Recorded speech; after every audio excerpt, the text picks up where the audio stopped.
we got to know each other a little bit, actually, when you were working for Giant. Correct. Yes. And now you're working for Gazelle, Yep. which seems like a really different experience in terms of cycling to me. Yeah. And I want to know, I mean, you've been riding Gazelles now for like, what, a year and a half? Exactly, a year. And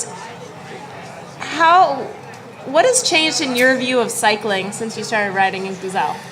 You know, it's really interesting. So my background has been very much kind of bike racing, whether it's mountain bikes or road bikes. And so when I came on to Gazelle, I had some prior experience with e-bikes, pedal assist, but the biggest thing for me that's changed is just my whole view and outlook on how to get around.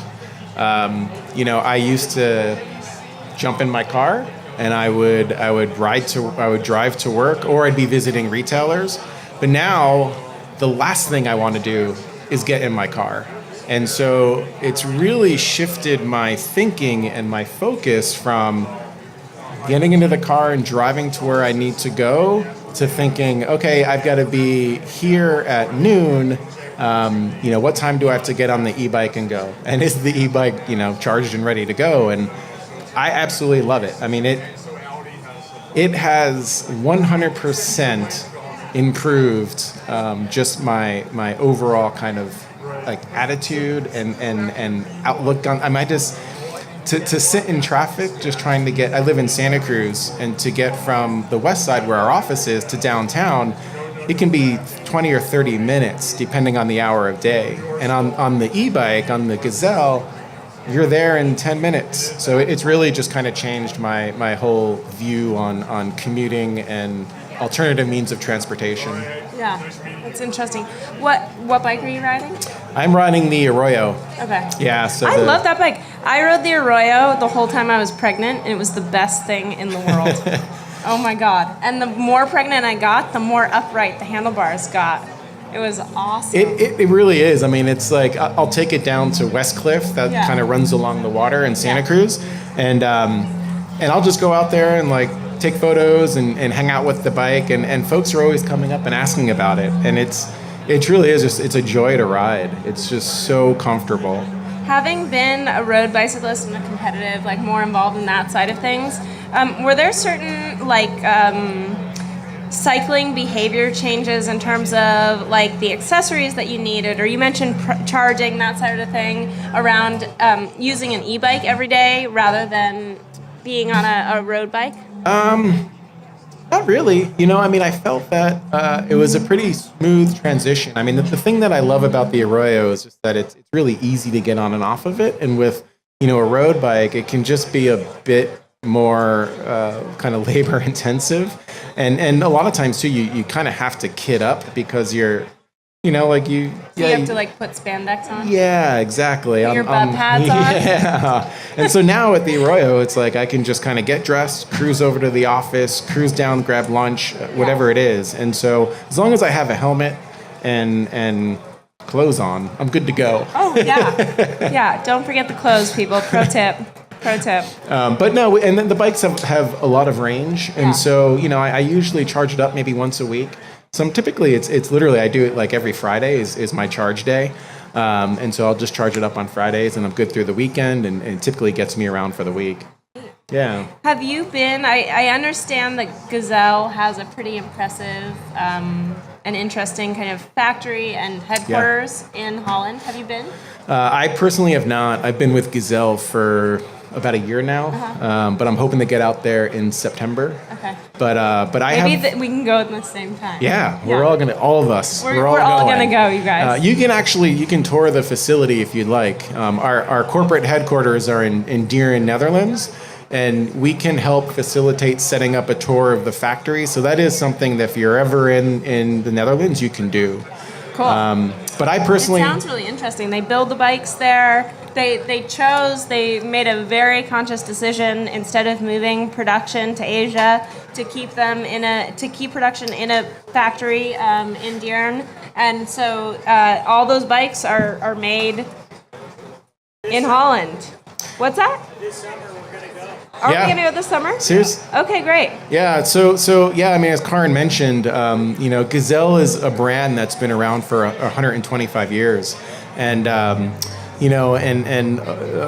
by about 2012, we had the opportunity to potentially move production and assembly to either Eastern Europe or Asia, but the owners really felt that this brand, it truly is it's a Dutch brand, and it employs about 350 people at our corporate office, and so it's important to keep those roots in the Netherlands. And so all of the bikes are painted and assembled still in the Netherlands. Our assembly line is about 1.5 kilometers long, so it's about a mile-long assembly. And yeah, so all the quality control, all the product, management, it's all in our corporate office. And we're a Royal Dutch brand, and so that is awarded to a few companies throughout the Netherlands, and I think even Belgium does it. But to be a Royal Dutch brand, that you kind of meet three requirements, and I think I have them right. But the first one is that you have to be a leader within your area of expertise. And for Gazelle, being around for as long as we've been around, we really try to ensure that all of our bikes are very utilitarian.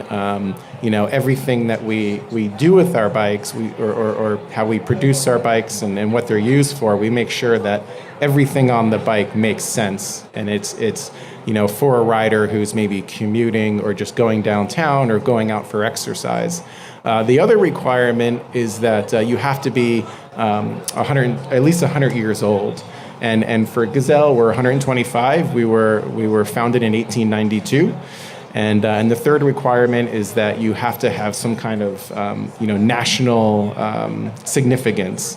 And for us, we are a very Dutch brand. We obviously manufacture or assemble in the Netherlands, and we employ a lot of individuals in the Netherlands. So we were awarded that Royal Dutch title in 1992, which is super exciting. Oh.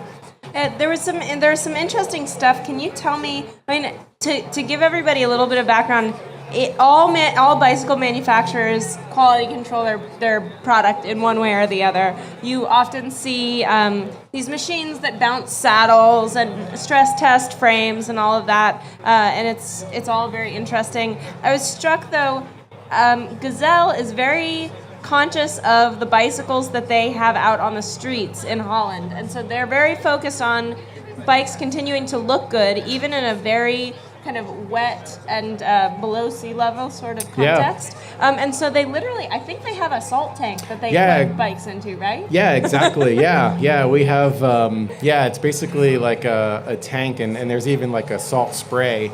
But we definitely test all of our bikes. Obviously, every model is what I mean. We'll test every model to make sure that it holds up to those standards, whether you're on the coast, whatever kind of environment you're in, it'll hold up to whatever, if it's rainy, like in the Pacific Northwest, or even here when it gets foggy in the morning, just to ensure that the bikes aren't completely rusting out. But we do have all of those quality control standards. Or if you're taking the bike on the ferry. Yeah, exactly. Yeah. But we really, we make it a point to, randomly check, bikes throughout the factory line, just to ensure that the quality control standards are there. So when you own a Gazelle, it's important to always, get it maintained for its regular maintenance. But, you're not going to have really a ton of issues with the bike at all.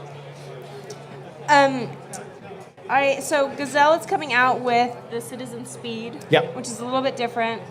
One thing that always comes up when we're talking about Gazelle is people say, well, isn't Holland really, really flat? And so tell me a little bit about speed bikes and e-bikes in the Dutch context. Like, why are people adopting e-bikes there?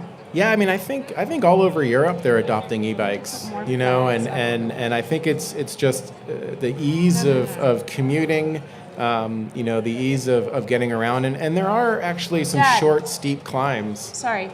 Yeah. We need to put more tents up in the back for shade. Sorry, I'm being No, it's great. In the middle of this. Sorry, distracted. But no, and there are hills actually in the Netherlands. They're short and they're steep, but I think for folks just commuting around town, for going out for general fitness, I think that all over Europe they're really embracing pedal assist e-bikes. And it's a category that's certainly growing in Europe, and we're seeing it really shift in the U.S. as well. And I think in the U.S. people are really, as I mentioned, really trying to think of alternative means of transportation. And you're seeing that too in the Netherlands. If you had to guess what Super Bicycle will look like in 5 years, what do you think? Oh man, it's going to be at like the Cow Palace or something. I don't think it's going to fit here. I hope it's not at the Cow Palace. But I think it's going to be. We're going to have like 10,000 people here and folks that are currently e-bike owners, and it's just we're going to continue to grow and spread the love of e-bikes. I hope so. Yeah, it'll be interesting. yeah. I can't wait. Seeing what happens in the American market is going to be the big exciting part, and just getting more of our friends on e-bikes will be fun. Yeah, absolutely. I mean, really, it's just kind of spreading the love and the joy for it. For me, it whether I'm riding to work or my girlfriend and I are out, it's just fun. Did you get her a bike? Yeah, we have a demo. Yeah, a loaner. Sweet. Yeah, I'm going to repo it pretty soon. Oh yeah, repo it. Oh. But no, the Citizen Speed though, that's coming out in July, Yeah. and so that's going to be a 28 mile an hour bike. It has the Bosch integrated power tube down tube battery. So we're super excited about that bike, and should be available in July. Yeah, it's a really elegant bike. Yeah, Looks it's beautiful. awesome. Yeah, and we have one for demo right now. And it has a little bit of suspension in the front, so it really kind of helps with the overall, ride quality and comfort.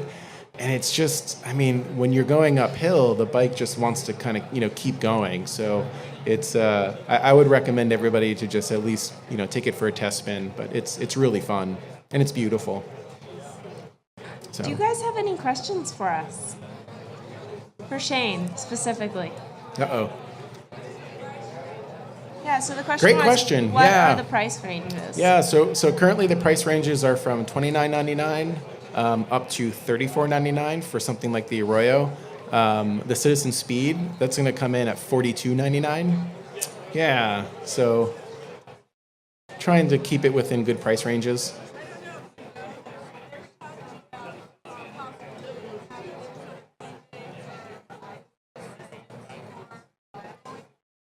Yeah. Okay.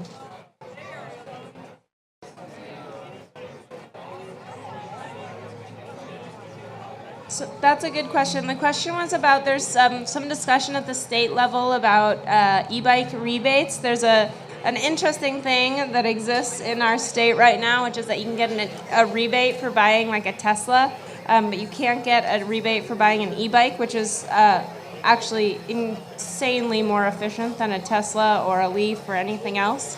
In terms of what the actual brackets are, I don't know and how the geography will impact that, but it's something we're really interested in and trying to help educate a lot of the legislature on, because as far as I'm concerned, like anyone who's commuting to like a regular job and is using this as a transportation method really should be in that category.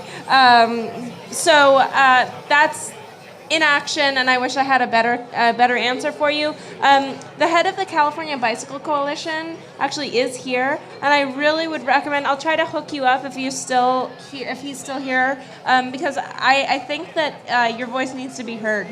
Yeah. Yeah, that's a really, really good question.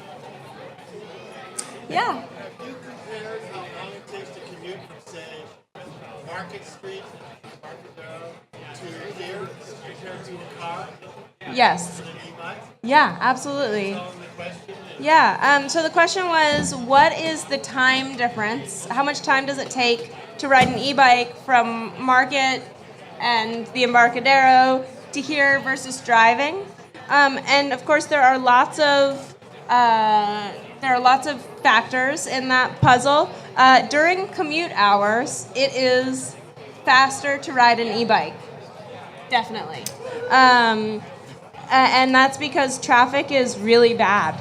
And that is another motivating force to not be in a car, both because sitting in traffic sucks, but also because there's something so wrong with the whole car culture and the amount of space that these single occupancy vehicles take up in our cities.